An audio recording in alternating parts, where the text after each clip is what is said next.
अब खबर लखनऊ से है, जहां योगी सरकार के 8 साल पूरे होने पर सहकारिता मंत्री जेपीएस राठौर ने प्रेस कॉन्फ्रेंस के माध्यम से अपनी सरकार की प्रमुख उपलब्धियों का जिक्र किया। इस दौरान उन्होंने सहकारिता विभाग की सुधारी हुई स्थिति और प्रदेश के सहकारी बैंकों से लाभ में हुई वृद्धि को प्रमुख रूप से रेखांकित किया। वहीं मंत्री ने ये भी बताया कि पूर्व की सरकार में सहकारिता विभाग भ्रष्टाचार का और लूट का अड्डा बन चुका था, लेकिन योगी सरकार ने इसे पूरी तरह से सुधारा और प्रदेश में सहकारी बैंकों को लाभकारी बना दिया है। हो गया है। इस प्रकार 105% की वृद्धि हुई है। बैंक में 2016-17 में 9,189 करोड़ का ऋण वितरण किया गया था, जो 150% की वृद्धि करते हुए इस वर्ष 2024-25 में 23,061 करोड़ के ऋण वितरण किया गया है। बैंक का कुल व्यवसाय 16-17 में 13,236 करोड़ रुपया था, जो अब बढ़कर 27,188 करोड़ रुपया हो गया है। इसमें 105% की वृद्धि हुई है। साथ ही साथ इस बैंक का नेट एनपीए 0 है। ये बहुत बड़ी उपलब्धि है किसी बैंक के लिए कि उसका नेट एनपीए 0 हो। और जो संकलित एनपीए है वो 2016-17 में 5.7% था, जो अभी 2024-25 में घटकर 2.7% हो गया है। इसमें यानी कि कुछ प्रोविज़न लगा के रख दिए जाते हैं कि भविष्य में कोई अगर घाटा होता है तो वो भी जोड़ लिया जाएगा, अगर भविष्य के खतरे भी जोड़ लिए जाएंगे तो भी 2.7% के उसमें है, यानी कि हम विद इन लिमिट हैं। साथ ही साथ बैंक का जो हमारी वार्ता में हमारे सभी सम्मानित पत्रकार बंधुओं, मीडिया से जुड़े हुए हमारे सभी साथियों, मित्रों, छायाकार बंधुओं, यहाँ पर आज हमारे साथ प्रेस वार्ता में उपस्थित सहकारिता विभाग के प्रमुख सचिव आदरणीय सौरभ बाबू जी, हमारे इस उत्तर प्रदेश कोऑपरेटिव बैंक के अध्यक्ष आदरणीय जितेंद्र बहादुर सिंह जी, उत्तर प्रदेश कोऑपरेटिव बैंक के प्रबंध निदेशक आदरणीय आर.के. कुलशेष जी और सभी हमारे, एक अच्छी उपलब्धि जो सहकारिता विभाग ने हासिल की है, जिसमें हमारे सभी अधिकारियों का, कर्मचारियों का और सभी हमारे कोऑपरेटिव से जुड़े हुए कोऑपरेटर्स का और सभी कृषक बंधुओं का बहुत बड़ा योगदान है। उस उपलब्धि को बताने के लिए आज हम मित्रों, आपको सबको पता है कि सहकारिता विभाग पूर्व की सरकारों में केवल लूट और भ्रष्टाचार का अड्डा बना हुआ था और सहकारी समितियां दम तोड़ रही थीं।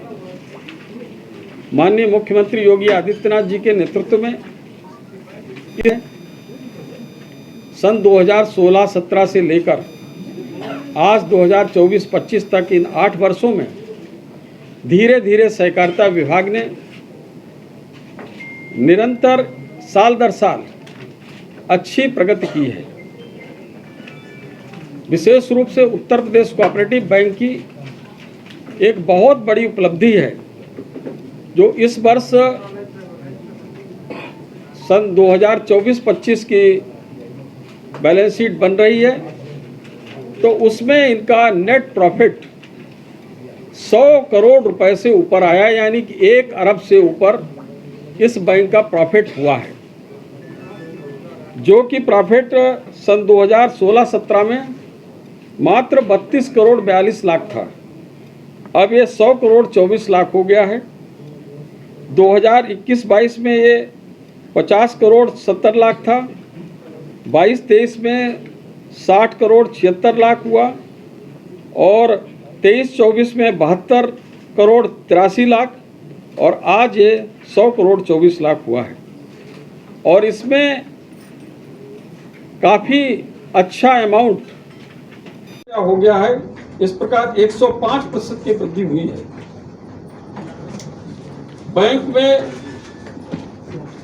2016-17 में 9,189 करोड़ का ऋण वितरण किया गया था, जो 150% की वृद्धि करते हुए इस वर्ष 2024-25 में 23,061 करोड़ के ऋण वितरण किया गया है। बैंक का कुल व्यवसाय 16-17 में 13,236 करोड़ रुपया था, जो अब बढ़कर 27,188 करोड़ रुपया हो गया है। इसमें 105% की वृद्धि हुई है। साथ ही साथ इस बैंक का नेट एनपीए 0 है। ये बहुत बड़ी उपलब्धि है किसी बैंक के लिए कि उसका नेट एनपीए 0 और जो संकलित एनपीए है वो 2016-17 में 5.7% था, जो अभी 2024-25 में घटकर 2.7% हो गया है। इसमें यानी कि कुछ प्रोविजन लगा के रख दिए जाते हैं कि भविष्य में कोई अगर घाटा होता है तो वो भी जोड़ लिया जाएगा, अगर भविष्य के खतरे भी जोड़ लिए जाएंगे तो भी 2.7% के उसमें है, यानी कि हम विद इन लिमिट हैं। साथ ही साथ बैंक का जो हमारी सीडी रेशियो है वो भी सबसे अच्छा है। हमारा CD ratio, credit deposit ratio जो होता है, वो दिखाता है कि हमने कितना डिपॉजिट लिया है और कितना लोन दिया है। बहुत सी बैंकें डिपॉजिट हमारे जो स्थानीय नागरिकों से है, लोगों से ज़्यादा ले लेती हैं और क्रेडिट उसकी तुलना में उतना नहीं करते हैं। तो हमारा सीडी रेशियो 72% है, जबकि अन्य सभी बैंकों का मिलाकर उत्तर प्रदेश में ये केवल 61% है। और उन सभी बैंकों का भी 2016-17 में अभी माननीय वित्त मंत्री जी बता रहे थे कि सीडी रेशियो मात्र 46% था, उनका बढ़कर 61% हुआ है और हमने बढ़ाकर इसको 72% तक हमारा सीडी रेशियो पहुंच गया है। तो बैंक के जो हमारी क्रेडिबिलिटी है और लोगों के लिए जो काम करने की हमारी मतलब क्षमता है और लोगों के लिए जो जिम्मेदारी है, उसका निर्वाह भी उत्तर प्रदेश हमारी कोऑपरेटिव बैंक कर रही है। बैंक उत्तर प्रदेश का पहला ये कोऑपरेटिव बैंक है देश में जिसको सेवोत्तम का प्रमाण पत्र मिला है, और इसमें हमारे सहयोगी और बैंकिंग लोकपाल आदरणीय दीपक कुमार जी हैं, जो सचिव भी बन गए बाद में। बैंकिंग लोकपाल पहले से ही हैं।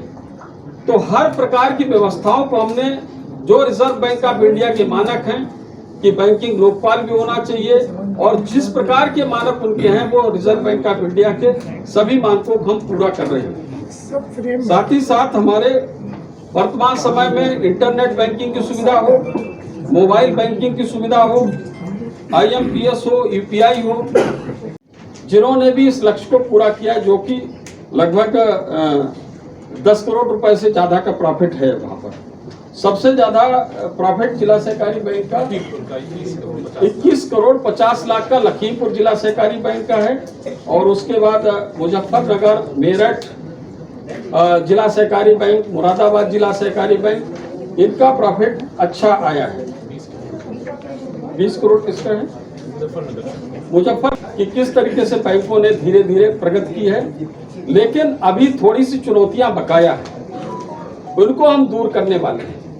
एक 3 टायर सिस्टम है कोऑपरेटिव्स का, बैंकिंग का, जिसमें पहले सिस्टम में, टायर में उत्तर प्रदेश कोऑपरेटिव बैंक है, उसके नीचे जिला सहकारी बैंक है, और उसके नीचे हमारी पैक्स है, प्राइमरी कोऑपरेटिव सोसाइटीज। तो ये प्राथमिक सोसाइटी, जो प्राथमिक कोऑपरेटिव सोसाइटीज हैं, इनके द्वारा भी किसानों को लोन देने का काम होता है। खासतौर से क्रॉप लोन जो है उन पैक्स के द्वारा हम वितरित करते हैं। तो अब जिला सहकारी बैंकों के साथ साथ पैक्स की जो स्थिति थी, जो कि हमारी सहकारिता की नींव है, उसको मजबूत करने के लिए भी कई प्रकार की योजनाएं उत्तर प्रदेश में चालू की गई, जिसमें माननीय केंद्रीय गृह व सहकारिता मंत्री अमित शाह जी ने सभी पैक्स पर कंप्यूटराइजेशन के लिए भारत सरकार की योजना चलाकर सभी पैक्स का कंप्यूटराइजेशन किया गया, आज हमारे 3000 से ऊपर साधन सहकारी समितियां जो पैक्स हैं उनका कंप्यूटराइजेशन का कार्य पूर्ण हो चुका है। कुल प्रदेश में लगभग 7500 साधन सहकारी समितियां हैं, पैक्स हैं। इनमें से 3000 से ऊपर का हमारा कंप्यूटराइजेशन कार्य पूर्ण हो चुका है। शेष का उम्मीद है कि 6 माह के भीतर हम सभी 7500 साधन सहकारी समितियां पैक्स का कंप्यूटराइजेशन का कार्य पूर्ण करेंगे। माननीय अमित शाह जी ने कहा कि कंप्यूटराइजेशन हर मर्ज की दवा है। कंप्यूटराइजेशन करने से शुचिता और पारदर्शिता भी आएगी, भ्रष्टाचार पर रोक लगेगी, साथ साथ कार्य में भी तेजी आएगी। तो उन पैक्स का कंप्यूटराइजेशन का कार्य कर रहे हैं। वहां पर हम कंप्यूटर दे रहे हैं, वहां पर हम प्रिंटर दे रहे हैं, वहां पर हम टेबल, चेयर और रैक दे रहे हैं और एलईडी दे रहे हैं। इतनी सब सुविधाएं वहां पर दे रहे हैं और वहां पर वॉश मशीन दे रहे हैं। तमाम अन्य प्रकार की जो आवश्यक चीजें हैं उनको उपलब्ध कराया जा रहा है। और माननीय मुख्यमंत्री जी के विशेष अभियान योजना के माध्यम से सभी पैक्स का, साधन सहकारी समितियों का सुदृढ़ीकरण योजना में मरम्मत कराई जा रही है। और जहां पर मरम्मत के योग्य नहीं है, नई समिति बननी है, तो राष्ट्रीय कृषि विकास योजना के माध्यम से वहां पर नई पैक्स को हम पूरा जो जर्जर हो चुका भवन उसकी जगह दूसरा भवन बना रहे हैं। तो इस प्रकार से हमारे जो सहकारिता के नींव पैक्स हैं उनको मजबूत करने की तरफ बढ़ रहे हैं। और वहां पर बिजली की अगर समस्या है तो इन सभी समितियों पर हम बिजली का 2 किलोवाट का सोलर पैनल की भी व्यवस्था कर रहे हैं। और कई समितियों में इस फाइनेंशियल ईयर में लग गया है और बाकी समितियों में हम 2 किलोवाट का सोलर पैनल का कनेक्शन भी बिजली का सभी इन पैक्स को दिए जा रहे हैं। 2000 बात करके नई टेक्नोलॉजी एडॉप्शन के लिए हमने बजट में थोड़ा सा व्यवस्था ली है। और नई टेक्नोलॉजी एक अच्छी कंपनी के द्वारा हमारे अगर उपलब्ध हो जाएगी तो जिस प्रकार की जो चोरी है, जो गड़बड़ियां हैं, वित्तीय अनुशासनहीनता है, उसको हम रोकने में सक्षम हो जाएंगे। तो वो भी एक हमारे लिए चुनौती बनी हुई है। उसको भी हम आगे आने वाले समय में जो टेक्नोलॉजी है उसके द्वारा दूर करेंगे। उसको अडॉप्शन, नई टेक्नोलॉजी का अडॉप्शन भी एक चैलेंज है। हम QR कोड जारी करें, जैसे कि हमारे पैक्स में जब किसानों को हम यूरिया DAP दे रहे हैं तो वो किसान आज डिमांड कर रहे हैं कि QR कोड जारी कर दीजिए और हम इससे मोबाइल से ही पेमेंट कर दें। तो उसमें क्या होगा, दोनों चीजें हो जाएंगी। एक तो वो जो ओवर रेटिंग है वो समस्या दूर हो जाएगी और पैसे का ट्रांजैक्शन, लेन देन जो है, पता चला कि वहां पर उसने इकट्ठा किया लाखों रुपया और उसके बाद ले जाके उसको बैंक तक जमा करना है, तो वो उसमें भी उसको डर लगा रहता है। कभी कभी दुर्घटना भी हो जाती है। हालांकि माननीय मुख्यमंत्री जी के इस समय डर के हमारे कुछ हो नहीं रहा है, लेकिन फिर भी थोड़ा डर लगा रहता, पता नहीं कौन क्या हो जाए बीच में गड़बड़। कुछ एक्शन हो रहा मुख्यमंत्री जी के आदेश पर? कई एक्शन माननीय मुख्यमंत्री जी के आदेश पर हो रहे हैं। जो भर्तियों को लेकर जांच उन्होंने कराई थी उसका किस पर आरोप पत्र आप क्या पड़ा हुआ है? देखिए, ऐसा है कि उसमें बहुत सी चीजें ऐसी आई हैं निकल कर जो गलत है, उस पर बाकायदा चर्चा हो रही। इधर कई बार अधिकारी बदलते रहे, एक आया, दूसरा आया, तीसरा आया, चौथा। 8 साल खाली चर्चा हो रही है? नहीं, वो 8 साल में तो 3 साल से हूँ, लेकिन 8 साल निश्चित रूप से कार्रवाई होनी चाहिए। लेकिन ये बहुत संवेदनशील मुद्दा है। माननीय मंत्री जी, अभी आपने बताया कि इटावा का जो आपकी शाखा है वो आपकी इटावा जिला सहकारी बैंक। तो क्या कृपया बताना चाहेंगे कि क्या वो एक परिवार की ही समिति ऐसी है?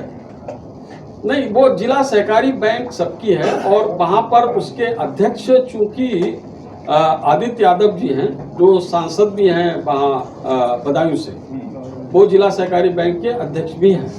तो स्वाभाविक रूप से मतलब उनके जिम्मेदारी बनती है तो उसको उनको ठीक करना चाहिए।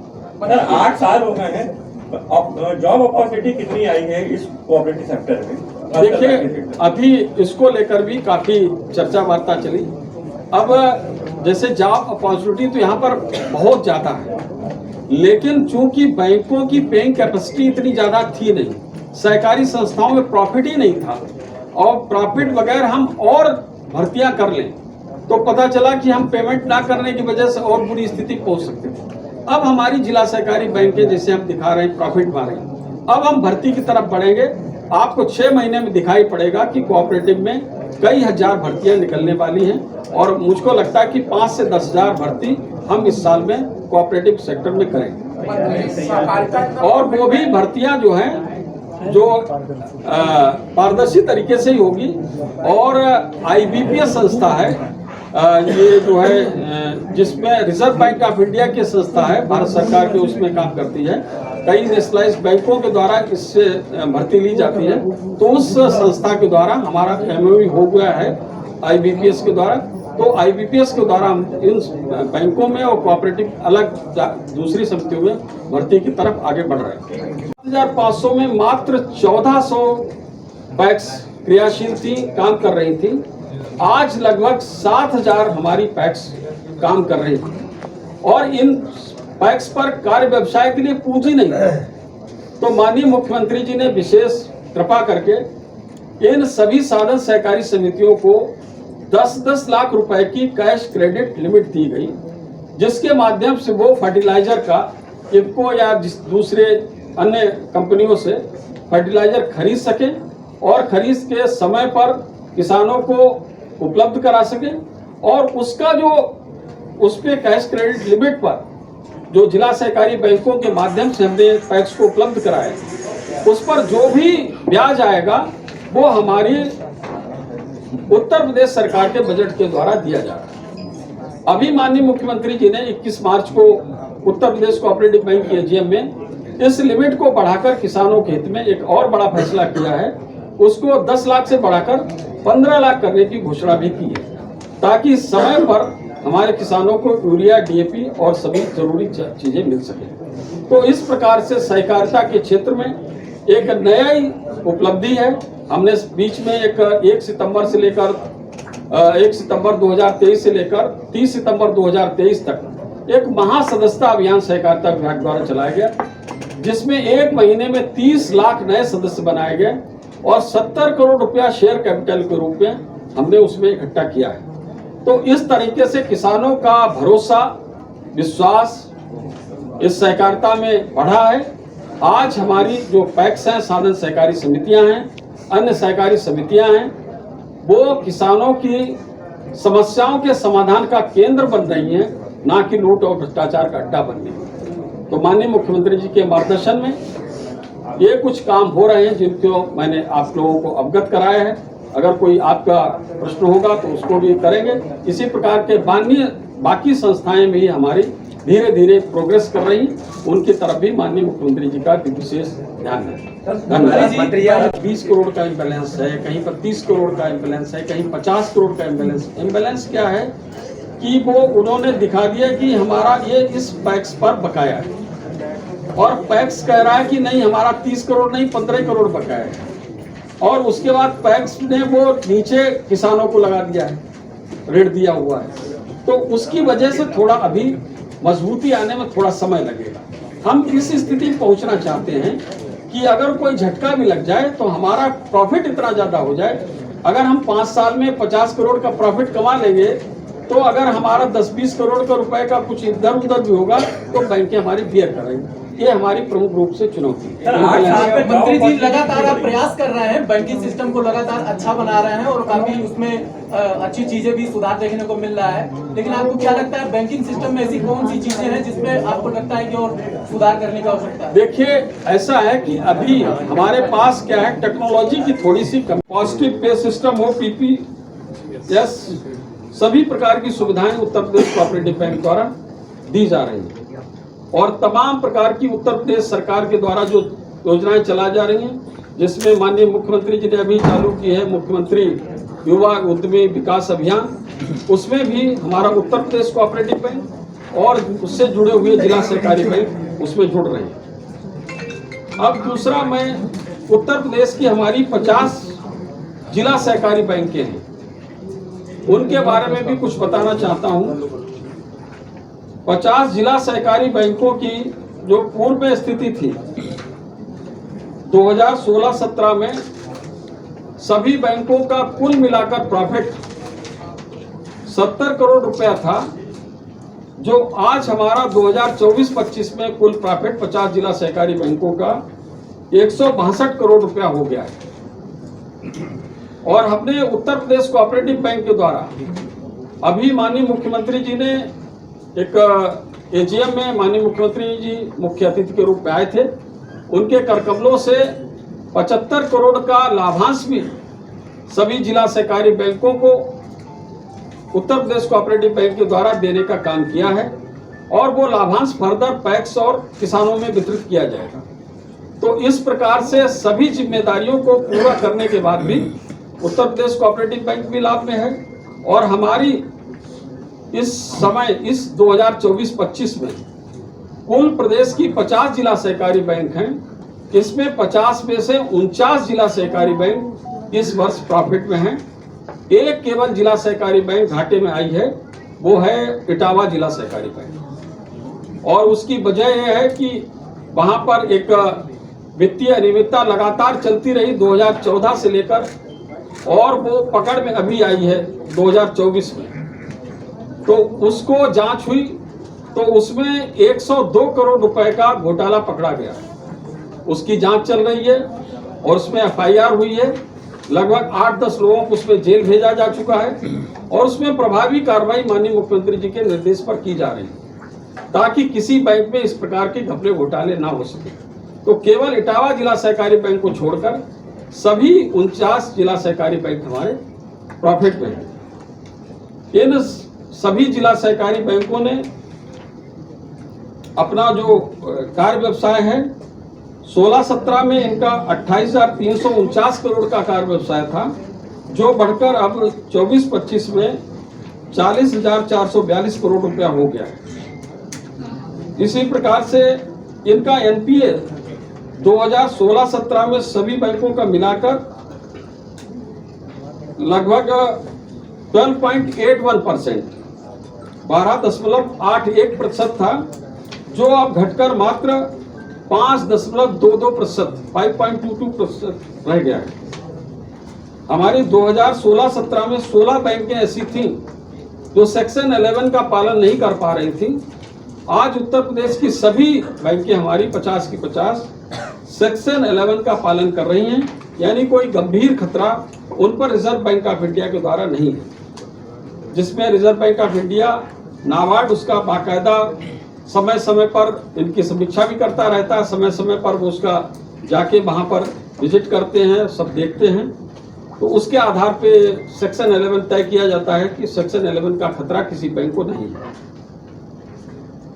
अभी जो हमारा प्रॉफिट है इसमें हमारी 16 जिला सहकारी बैंकें किया गया है, लगभग 33 करोड़ रुपया इनकम टैक्स का भी दिया गया है।